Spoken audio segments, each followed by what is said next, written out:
Welcome to my channel. The Battle of Hattin. The Battle of Hattin in July 1187 CE in present-day Israel was one of the great victories of Saladin, the Sultan of Egypt and Syria, r. 1174 to 1193 CE.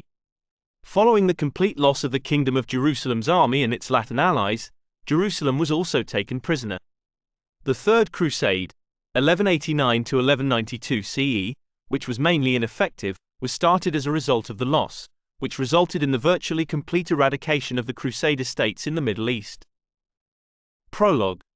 The Kingdom of Jerusalem, the County of Edessa, the County of Tripoli, and the Principality of Antioch were the Crusader nations established in the Levant soon after the First Crusade, 1095 to 1102 CE. The first, which had Jerusalem as its center, was the most significant. Despite controlling numerous beautiful cities and castles and becoming wealthy through trade passing through the Levant, the Crusader settlers were constantly short on people. The county of Edessa was conquered by Nur ad-Din, also referred to as Nur al-Din, r. 1146 to 1174 CE, the independent ruler of Mosul, in Iraq, and Aleppo, in Syria, in 1149 CE, making the Second Crusade, 1147 to 1149 CE, a miserable failure. The Latin East was at risk of being forgotten by the Western crowns of Europe as the Crusades expanded to the Iberian Peninsula and the Baltic region. Then in the Middle East, a fresh and extremely serious threat to Christians appeared.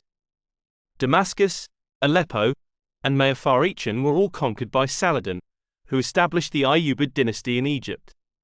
In 1186 CE, Mosul submitted to his assertion of supremacy.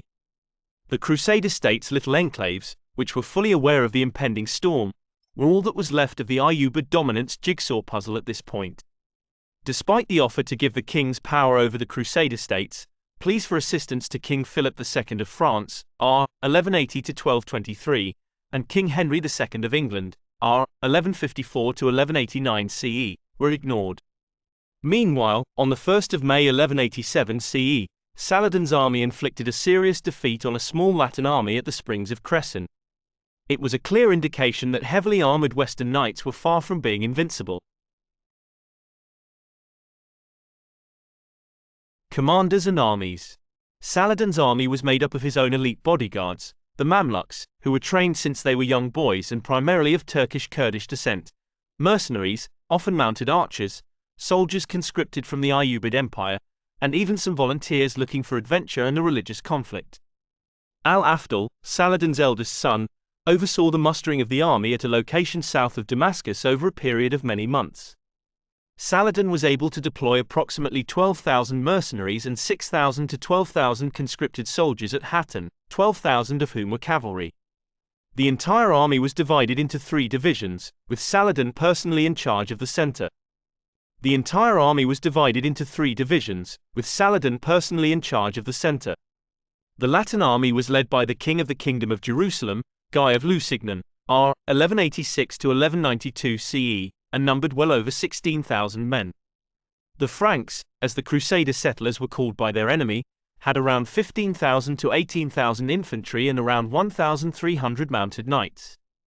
Almost every able-bodied Frank from the Crusader states had been called up and additional mercenaries bought using the annual money King Henry II of England sent to the Holy Land towards its defense. Battle, the Horns of Hattin.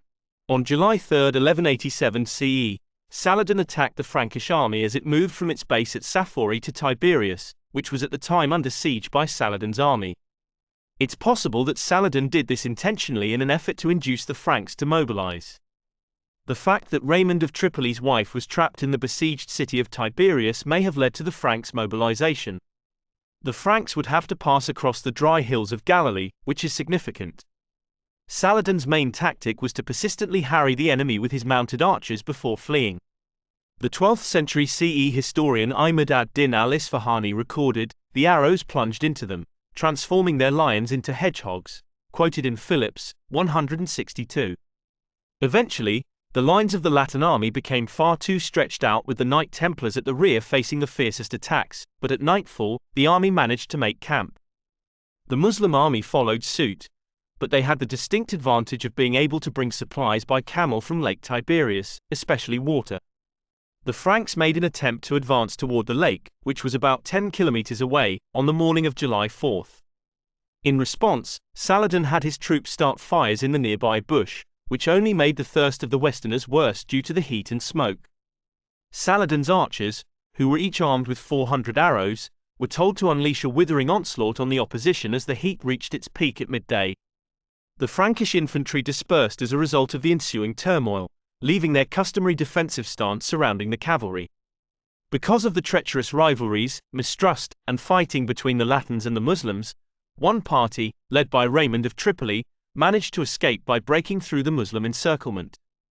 One strategy the Muslim army had used to great effect was to attack the horses of the Western knights, whose armor made them almost invulnerable, thus reducing their mobility and permitting their capture.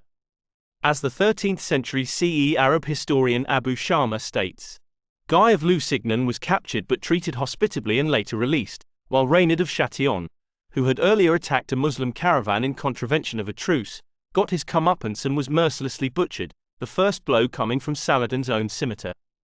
Most of the other captured Frankish nobles were set free after the payment of a ransom, but the commoners were sold into slavery.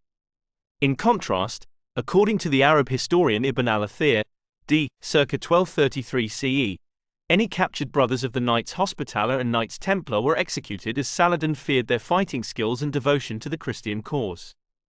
Saladin, besides winning a famous victory, got the added bonus of the True Cross holy relic, captured from Guy's royal tent after the battle. The loss of such a precious spiritual talisman was a real blow to the Franks and Western Europe in general. Saladin celebrated the success at Hattin by erecting a domed building at the site, the foundations of which are still visible today.